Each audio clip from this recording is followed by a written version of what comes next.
ओम नमश्चंडिकायै दुर्गाष्टोत्तरी पंचम अध्याय। देवताओं द्वारा देवी की स्तुति। चंडमुंड के मुख से अंबिका के रूप की प्रशंसा सुनकर शुंभ का उनके पास दूत भेजना और दूत का निराश होकर लौटना। विनियोग। ओम इस उत्तर चरित्र के रुद्र ऋषि हैं, महासरस्वती देवता हैं, अनुष्टुप छंद है, भीमा शक्ति है, भ्रामरी बीज है, सूर्य तत्व हैं और सामवेद स्वरूप हैं। महासरस्वती की प्रसन्नता के लिए उत्तर चरित्र के पाठ में इसका विनियोग किया जाता है। ध्यान। जो अपने कर कमलों में घंटा, शूल, हल, शंख, मूसल, चक्र, धनुष और बाण धारण करती है, शरद ऋतु के शोभा संपन्न चंद्रमा के समान जिनकी मनोहर कांति है, जो तीनों लोकों की आधारभूता और शुंभ आदि दैत्यों का नाश करने वाली है, तथा गौरी के शरीर से जिनका प्राकट्य हुआ है, उन महासरस्वती देवी का मैं निरंतर भजन करता हूँ। ऋषि कहते हैं, पूर्व काल में शुंभ और निशुंभ नामक असुरों ने अपने बल के घमंड में आकर सचीपति इंद्र के हाथों से तीनों लोकों का राज्य और यज्ञभाग छीन लिए। वे ही दोनों सूर्य, चंद्रमा, कुबेर, यम और वरुण के अधिकार का भी उपयोग करने लगे। वायु और अग्नि का कार्य भी वही करने लगे। उन दोनों ने सब देवताओं को अपमानित, राज्यभ्रष्ट, पराजित तथा अधिकारहीन करके स्वर्ग से निकाल दिया। उन दोनों महान असुरों से तिरस्कृत देवताओं ने अपराजिता देवी का स्मरण किया और सोचा, जगदम्बा ने हम लोगों को वर दिया था कि आपत्ति काल में स्मरण करने पर वे तुम्हारी सब आपत्तियों का तत्काल नाश कर दूंगी। यह विचार कर देवता गिरिराज हिमालय पर गए और वहां भगवती विष्णु माया की स्तुति करने लगे।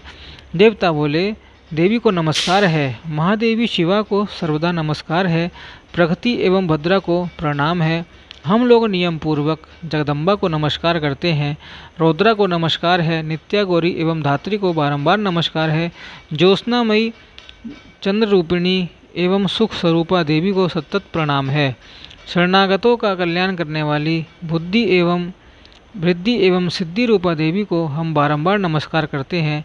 नैऋत्री अर्थात राक्षसों की लक्ष्मी, राजाओं की लक्ष्मी तथा सर्वाणी शिव पत्नी स्वरूपा आप जगदम्बा को बार बार नमस्कार है।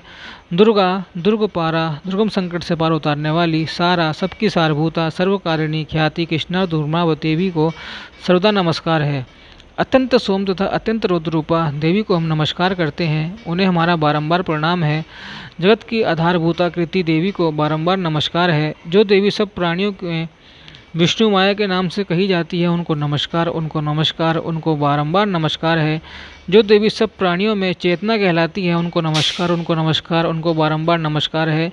जो देवी सब प्राणियों में बुद्धि रूप से स्थित है, उनको नमस्कार, उनको नमस्कार, उनको बारंबार नमस्कार है। जो देवी सब प्राणियों में निद्रा रूप से स्थित हैं, उनको नमस्कार, उनको नमस्कार, उनको बारंबार नमस्कार है। जो देवी सब प्राणियों में क्षुधा रूप से स्थित हैं, उनको नमस्कार, उनको नमस्कार, उनको बारंबार नमस्कार है। जो देवी सब प्राणियों में छाया रूप से स्थित हैं, उनको नमस्कार, उनको नमस्कार, उनको बारंबार नमस्कार है। जो देवी सब प्राणियों में शक्ति रूप से स्थित हैं, उनको नमस्कार, उनको नमस्कार, उनको बारंबार नमस्कार है। जो देवी सब प्राणियों में तृष्णा रूप से स्थित है, उनको नमस्कार, उनको नमस्कार, उनको बारंबार नमस्कार है। जो देवी सब प्राणियों में शांति क्षमा रूप से स्थित हैं, उनको नमस्कार, उनको नमस्कार, उनको बारंबार नमस्कार है। जो देवी सब प्राणियों में जाति रूप से स्थित हैं, उनको नमस्कार, उनको नमस्कार, उनको बारंबार नमस्कार है। जो देवी सब प्राणियों में लज्जा रूप से स्थित हैं, उनको नमस्कार, उनको नमस्कार, उनको बारंबार नमस्कार है। जो देवी सब प्राणियों में शांति रूप से स्थित है, उनको नमस्कार, उनको नमस्कार, उनको बारंबार नमस्कार है। जो देवी सब प्राणियों में श्रद्धा रूप से स्थित है, उनको नमस्कार, उनको नमस्कार, उनको बारंबार नमस्कार है। जो देवी सब प्राणियों में कांति रूप से स्थित है, उनको नमस्कार, उनको नमस्कार, उनको बारंबार नमस्कार है। जो देवी सब प्राणियों में लक्ष्मी रूप से स्थित है, उनको नमस्कार, उनको नमस्कार, उनको बारंबार नमस्कार है। जो देवी सब प्राणियों में वृत्ति रूप से स्थित है, उनको नमस्कार, उनको नमस्कार, उनको बारंबार नमस्कार है। जो देवी सब प्राणियों में स्मृति रूप से स्थित है, उनको नमस्कार, उनको नमस्कार, उनको बारंबार नमस्कार है। जो देवी सब प्राणियों में दया रूप से स्थित है, उनको नमस्कार, उनको नमस्कार, उनको बारंबार नमस्कार है। जो देवी सब प्राणियों में तुष्टि रूप से स्थित है, उनको नमस्कार, उनको नमस्कार, उनको बारंबार नमस्कार है। जो देवी सब प्राणियों में माता रूप से स्थित है, उनको नमस्कार, उनको नमस्कार, उनको बारंबार नमस्कार है। जो देवी सब प्राणियों में भ्रांति रूप से स्थित है, उनको नमस्कार, उनको नमस्कार, उनको बारंबार नमस्कार है। जो जीवों के इंद्रिय वर्ग के अधिष्ठाती देवी एवं सब प्राणियों में सदा व्याप्त रहने वाली हैं, उन व्याप्ति देवी को बारंबार नमस्कार है। जो देवी चैतन्य रूप से इस संपूर्ण जगत को व्याप्त करके स्थित है, उनको नमस्कार, उनको नमस्कार, उनको बारंबार नमस्कार है। पूर्व काल में अपने अभिष्ट की प्राप्ति होने से देवताओं ने जिनकी स्तुति की तथा देवराज इंद्र ने बहुत दिनों तक जिनका सेवन किया, वह कल्याण कि साधनभूता ईश्वरी हमारा कल्याण और मंगल करे तथा सारी आपत्तियों का नाश कर डाले। उद्दंड दैत्यों से सताए हुए हम सभी देवता जिन परमेश्वरी को इस समय नमस्कार करते हैं तथा जो भक्ति से विनम्र पुरुषों द्वारा स्मरण की जाने पर तत्काल ही संपूर्ण विपत्तियों का नाश कर देती हैं, वे जगदम्बा हमारा संकट दूर करें। ऋषि कहते हैं, राजन, इस प्रकार जब देवता स्तुति कर रहे थे उस समय पार्वती देवी गंगा जी के जल में स्नान करके के लिए वहां आईं। उन सुंदर भुवों वाली भगवती ने देवताओं से पूछा, आप लोग यहाँ किसकी स्तुति करते हैं? तब उन्हीं के शरीर कोष से प्रकट हुई शिवा देवी बोली, शुंभ दैत्य से तिरस्कृत और युद्ध में निशुंभ से पराजित हो यहाँ एकत्रित हुए ये समस्त देवता मेरी ही स्तुति कर रहे हैं। पार्वती जी के शरीर कोष से अंबिका का प्रादुर्भाव हुआ, इसलिए वह समस्त लोकों में कौशिकी कही जाती हैं। कौशिकी के प्रकट होने के बाद पार्वती देवी का शरीर काले रंग का हो गया, अतः यह हिमालय पर रहने वाली कालिका देवी के नाम से विख्यात हुई। तदनंतर शुंभ और निशुंभ के भृत्य चंडमुंड वहाँ आए और उन्होंने परम मनोहर रूप धारण करने वाली अंबिका देवी को देखा। फिर वे शुंभ के पास जाकर बोले, महाराज, एक अत्यंत मनोहर स्त्री है जो अपनी दिव्य कांति से हिमालय को प्रकाशित कर रही है। वैसा उत्तम रूप कहीं किसी ने भी नहीं देखा होगा। असुरेश्वर, पता लगाइए वह देवी कौन है और उसे ले लीजिए। स्त्रियों में तो वह रत्न है, उसका प्रत्येक अंग बहुत ही सुंदर है तथा वह अपने श्रृंगों की प्रभा से संपूर्ण दिशाओं में प्रकाश फैला रही है। दैत्यराज, अभी वह हिमालय पर ही मौजूद है, आप उसे देख सकते हैं। प्रभु, तीनों लोकों में जितने भी मणि, हाथी और घोड़े आदि जितने भी रत्न हैं वे सब इस समय आपके घर में शोभा पाते हैं। हाथियों में रत्नभूत ऐरावत, यह पारिजात का वृक्ष और यह उच्चैश्रवा घोड़ा, यह सब आपने इंद्र से ले लिया है। हंसों से जुता हुआ यह विमान भी आपके आंगन में शोभा पाता है। यह रत्नभूत अद्भुत विमान जो पहले ब्रह्मा जी के पास था अब आपको यहाँ लाया गया है। यह महापद्म नामक निधि आप कुबेर से छीन लाए हैं। समुद्र ने भी आपको किंजलकिनी नाम की माला भेंट की है जो केसरों से सुशोभित और इसके कमल कभी कुमलाते नहीं हैं। सुवर्ण की वर्षा करने वाला वरुण का छत्र भी आपके घर में शोभा पाता है तथा यह श्रेष्ठ रथ जो पहले प्रजापति के अधिकार में था अब आपके पास मौजूद है। दैत्येश्वर, मृत्यु की उत्क्रांतिदा नाम की वाली शक्ति भी आपने छीन ली है तथा वरुण का पाश और समुद्र से होने वाले सब प्रकार के रत्न आपके भाई निशुंभ के अधिकार में हैं। अग्नि ने भी स्वतः शुद्ध किए हुए 2 वस्त्र आपकी सेवा में अर्पित किए हैं।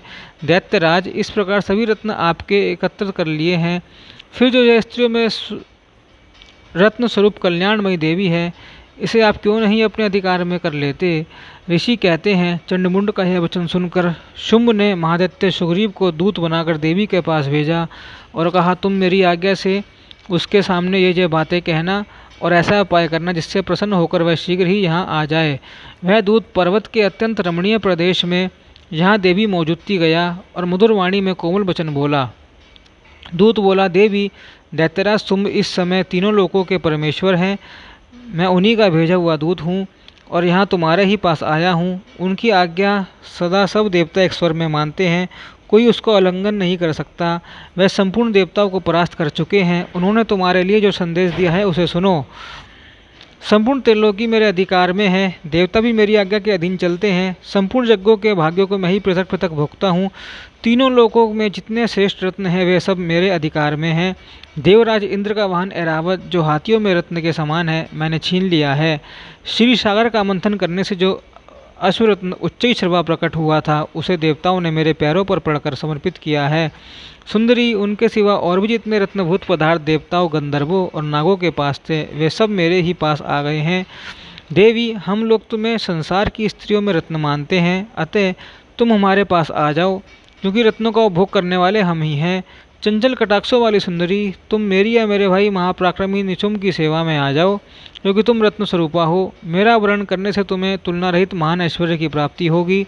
अपनी बुद्धि से विचार कर तुम मेरी पत्नी बन जाओ। ऋषि कहते हैं, दूत के यों कहने पर कल्याण में भगवती दुर्गा देवी जो इस जगत को धारण करती हैं मन ही मन गंभीर भाव से मुस्कुराई और इस प्रकार बोली। देवी ने कहा, दूत, तुमने सत्य कहा है, इसमें तनिक भी मिथ्या नहीं है। शुंभ तीनों लोकों का स्वामी है और निशुंभ भी उसी के समान पराक्रमी है, किंतु इस विषय में मैंने जो प्रतिज्ञा कर ली है उसे मिथ्या कैसे करूं? मैंने अपनी अल्पबुद्धि के कारण पहले से जो प्रतिज्ञा कर रखी है उसे सुनो। जो मुझे संग्राम में जीत लेगा, जो मेरे अभिमान को चूर्ण कर देगा तथा संसार में जो मेरे समान बलवान होगा वही मेरा स्वामी होगा। इसलिए शुंभ अथवा महादैत्य निशुंभ स्वयं ही यहाँ पधारे और मुझे जीतकर शीघ्र ही मेरा पाणी ग्रहण कर ले। इसमें विलंब की क्या आवश्यकता है। दूत बोला, देवी तुम घमंड में भरी हो, मेरे सामने ऐसी बातें ना करो। तीनों लोकों में कौन ऐसा पुरुष है जो शुंभ निशुंभ के सामने खड़ा हो सके। देवी अन्य दैत्यों के सामने भी सारे देवता युद्ध में नहीं ठहर सकते, फिर तुम अकेली स्त्री होकर कैसे ठहर सकती हो। जिन शुंभ आदि दैत्यों के सामने इंद्र आदि सब देवता भी युद्ध में खड़े नहीं हुए, उनके सामने तुम स्त्री होकर कैसे जाओगी। इसलिए तुम मेरे ही कहने से शुंभ निशुंभ के पास चली चलो। ऐसा करने से तुम्हारे गौरव की रक्षा होगी, अन्यथा जब वे केश पकड़कर घसीटेंगे तब तुम्हें अपनी प्रतिष्ठा खोकर जाना पड़ेगा। देवी ने कहा, तुम्हारा कहना ठीक है, शुंभ बलवान है और निशुंभी बड़े पराक्रमी हैं, किंतु क्या करूं, मैंने अपने पहले बिना सोचे समझे प्रतिज्ञा कर ली है। अतः अब तुम जाओ, मैंने तुमसे जो कुछ कहा है वह सब दैत्यराज से आदरपूर्वक कहना, फिर वे जो उचित जान पड़े करें।